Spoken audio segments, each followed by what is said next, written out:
Saudações, personas de mentes ávidas, sou Vitor Marques, enfermeiro, fisiologista e professor. Hoje nós vamos falar sobre os músculos respiratórios, né? Sem ter a pretensão de esgotar o tema, nós vamos contribuir para a formação dos profissionais de saúde, explicando e apresentando conceitos introdutórios iniciais sobre a mecânica da respiração provocada pelos músculos respiratórios. Mas, professor, peraí, deixa eu ver se eu estou entendendo.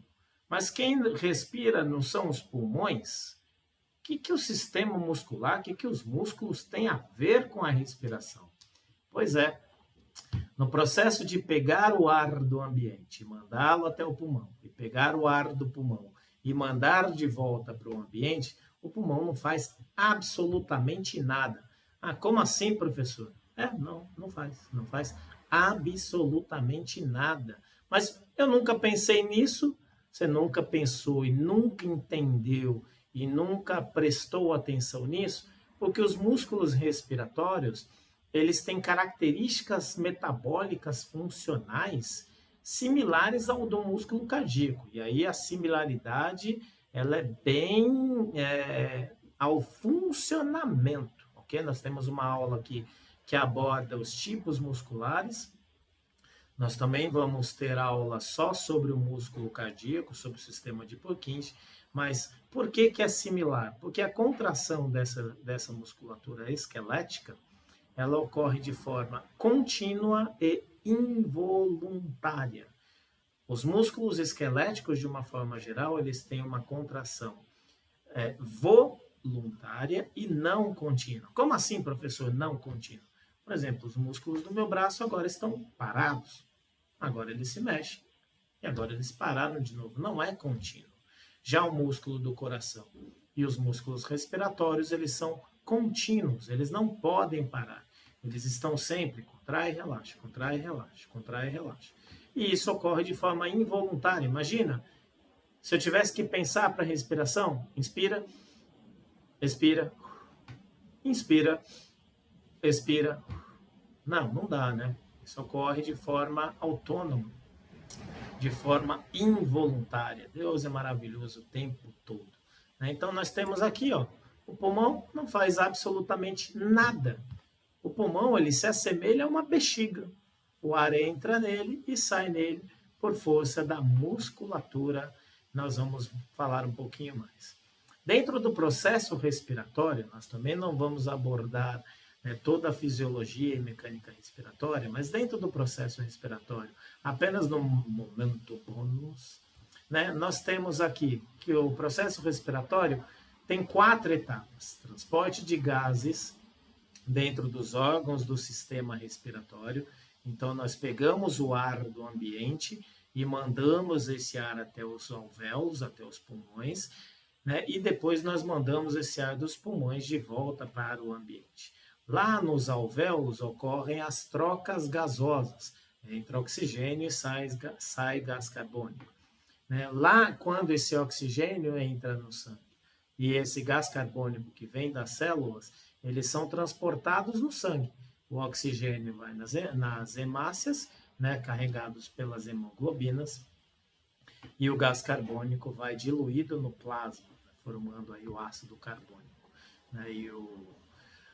E quando esse oxigênio chega lá nos tecidos corporais, ocorre, o oxigênio sai da hemoglobina e, na maior parte dos casos, vai para a mioglobina. Nós não vamos aprofundar. Isso aqui foi apenas um momento bônus para entender a mecânica respiratória. Os músculos respiratórios, eles atuam apenas na primeira parte, no transporte dos gases dentro dos órgãos do sistema respiratório. E este transporte, ele tem o nome de inspiração, quando eu pego o ar do ambiente, e eu tenho expiração, quando eu mando o ar dos meus pulmões de volta para o ambiente. Essa é a mecânica do transporte dos gases dentro do sistema respiratório. E para que esta mecânica ocorra, quem faz esta mágica acontecer são os músculos respiratórios, ok?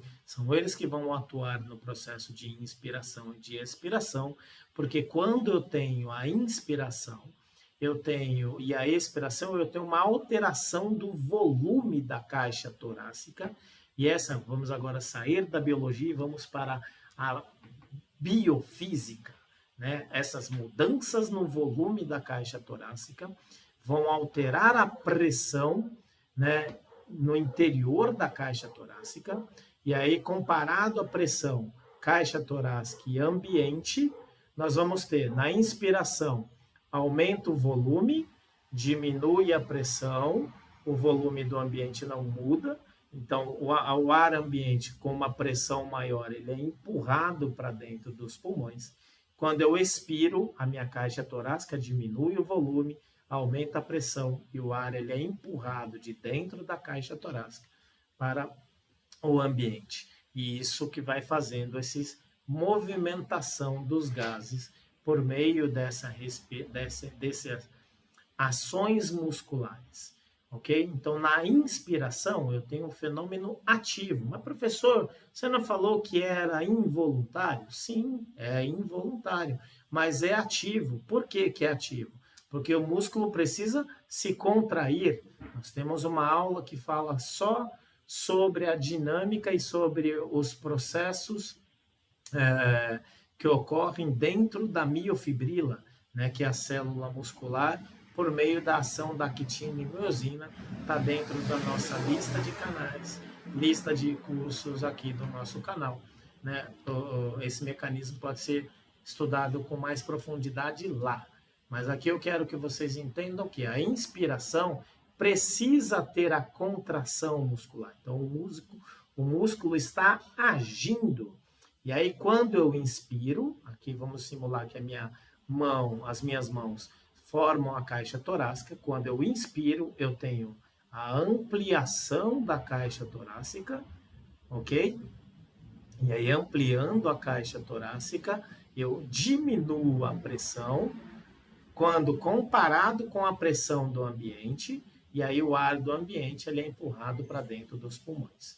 Já na expiração, né, nós temos que a expiração é um processo passivo. Então, a inspiração, o processo ativo, diminui a pressão intratorácica, manda o ar do ambiente para dentro dos pulmões. E na expiração, nós temos o processo passivo, ou seja, eu diminuo o volume da caixa torácica, aumentando a pressão aqui dentro, e o ar é expirado. Mas, professor, por que o processo ele é passivo? Porque eu tenho que relaxar a musculatura. Vamos fazer esse exemplo para vocês entenderem? Inspira e segura o ar.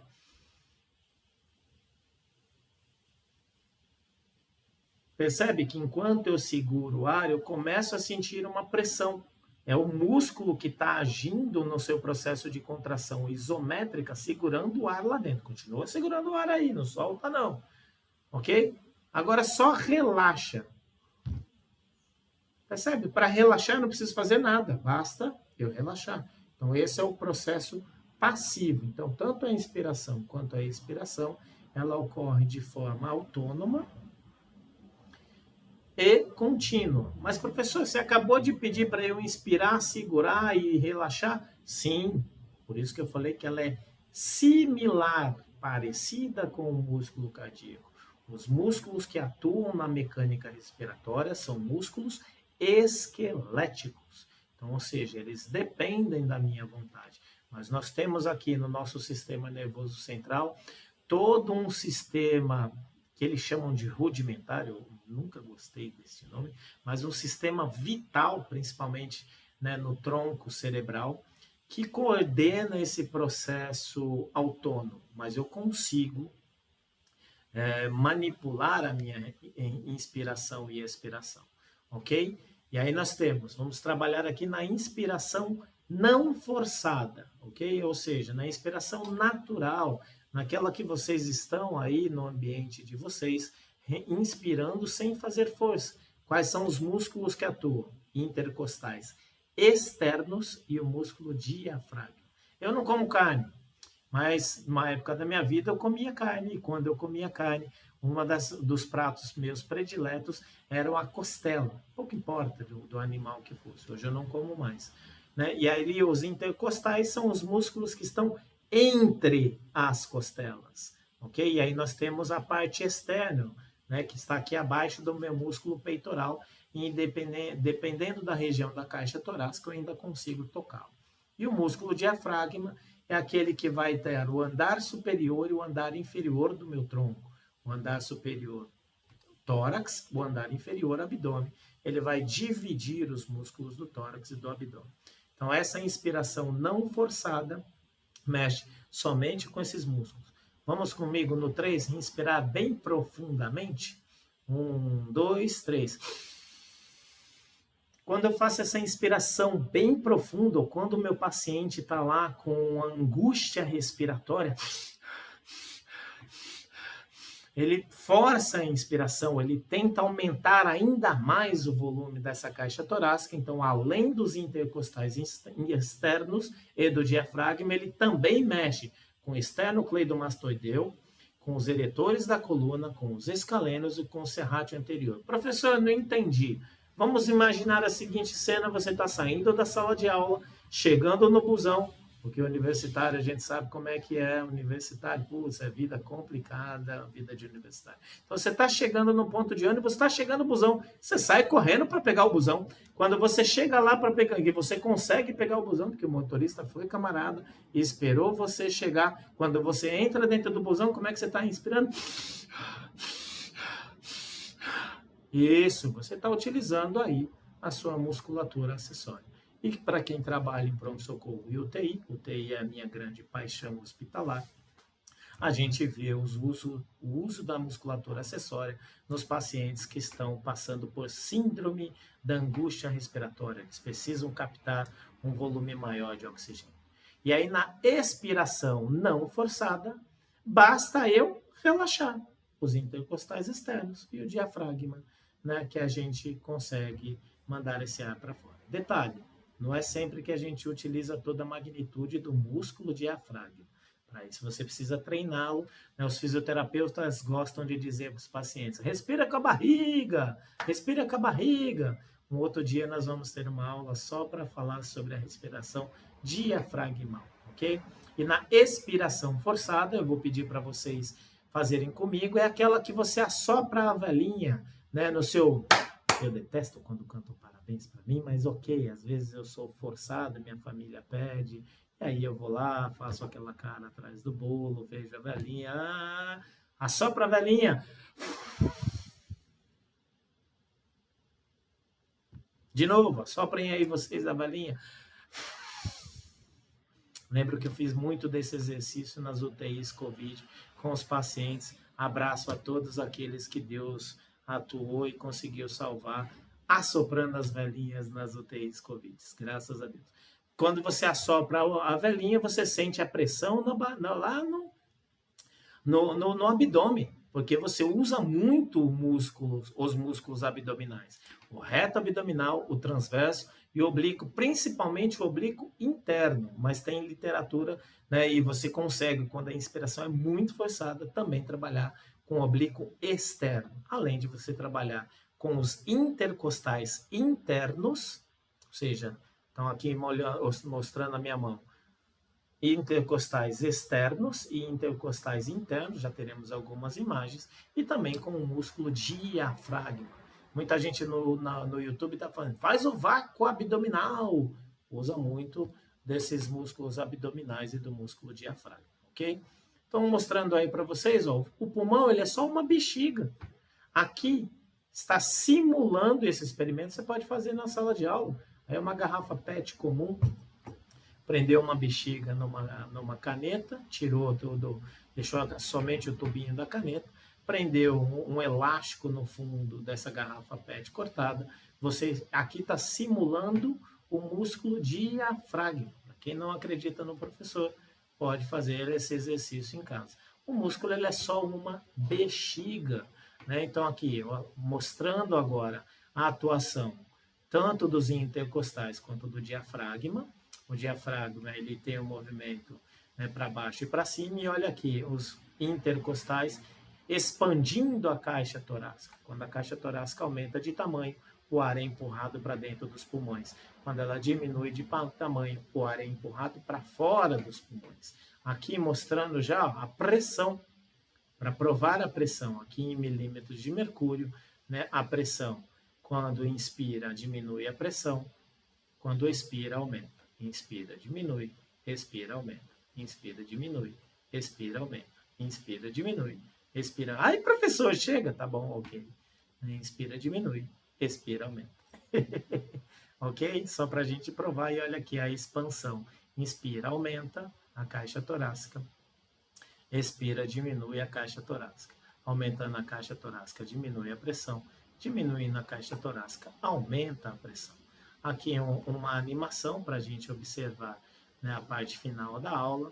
Olha aí a atuação desse lindo músculo diafragma.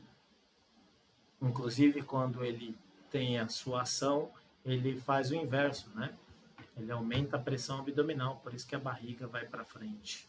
O abdômen vai para frente. Olha que belo músculo diafragma. Que bela animação. Ok? Agora, mostrando em conjunto também a ação dos intercostais. Vamos para uma outra imagem.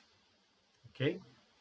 Uma outra imagem, mostrando aqui inicialmente a ação dos músculos diafragma, né? Momento bônus, auxilia no processo de transporte do bolo alimentar e bolo fecal. Então, quando você respira com diafragma, você também auxilia no seu processo de evacuação. Quando eu estudar aulas de respiração diafragmal, falarei muito disso. Aqui nós temos um músculo, olha aqui, que bela ação, inclusive dos músculos quadrados lombares. Então, aqui nós vamos agrupar todos esses músculos como os eretores da coluna. Aqui já tem uma inspiração mais forçada, tá vendo? Olha nessa inspiração mais forçada, como a caixa torácica se amplia muito mais. Ok? Aí os eretores da coluna, olha que beleza, mostrando os eretores da coluna, e esses daqui, né, mostrando o esternocleidomastoideu, mostrando, né, os músculos acessórios para puxar a coluna, a caixa torácica para cima, ok? E aí nessa inspiração forçada, olha aí, aumenta muito o volume da caixa torácica, manda muito mais, né, ar lá para dentro, mostrando agora, inclusive, no final, aí, os músculos abdominais. Então, nós temos aqui os escalenos, o esternocleidomastoideu, olha o serrátil, né, o serrátil anterior. Aqui o intercostal externo e aqui embaixo o músculo diafragma. Então, esternocleidomastoideu, escaleno, serrátil anterior, intercostal externo e aqui o diafragma, ok? Puxando a caixa torácica para cima. E aqui, já ao contrário, olha a setinha para baixo, intercostais internos, né? O transverso do tórax, nós não acabamos nem falando para ele, né? Ele puxa o tórax para dentro, tem algumas patologias que deixam o tórax para dentro, não vamos falar de patologia neste momento.